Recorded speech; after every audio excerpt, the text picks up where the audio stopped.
Айтқырман Есімбек жыр сүйер қауымның ыстық ықыласына бөленіп жүрген ақын, жазиралы Жаркент өлкесінің ауыл шаруашылығында көп жылдар бойы жемісті еңбек еткен. Айтқырман Есімбектің өлең жырларының маржандай тізілген әдемі ұқсастықтары оқырман қауымның таңдайына бал салғандай тамсандыра білетін, сезімге бай, тілге жеңіл, көңілге қонымды жыр шумақтары әсер сезімге бөлейді.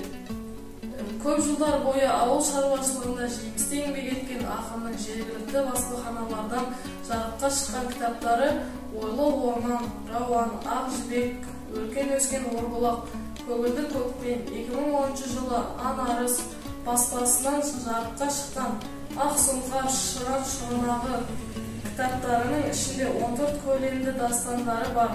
Қазіргі қазақ поэзиясына үлкен үлесін қосумен өзіндік ой-өрісі оқырмандарына ұнамды жарияланды. Жер жаннаты Жетісудағы сиқырлы да көркем табиғатын тамылжыта жырлай білетін өзіне тән өрнегі бар. Ой түбіне жатқан сезімге бай, серпімді парасаттылықпен сөз маржанның астарынан туындата білген Албырт ойлы ақынның бұл жинағы еңбегімен көпшілік құрметіне бөленген.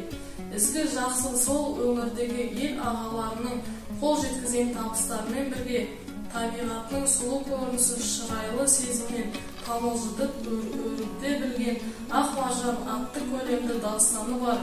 Шегіне жеткізіп сипаттай білетін өлең жолдарында өмірі мен көңілінің сиқырлы сезімдерін туындата білген жұбайы Ұлбике Байжұман қызы жанұясында 3 бала тәрбиелеп өсірген үлкен семьясының бірі, 7 немересі бар.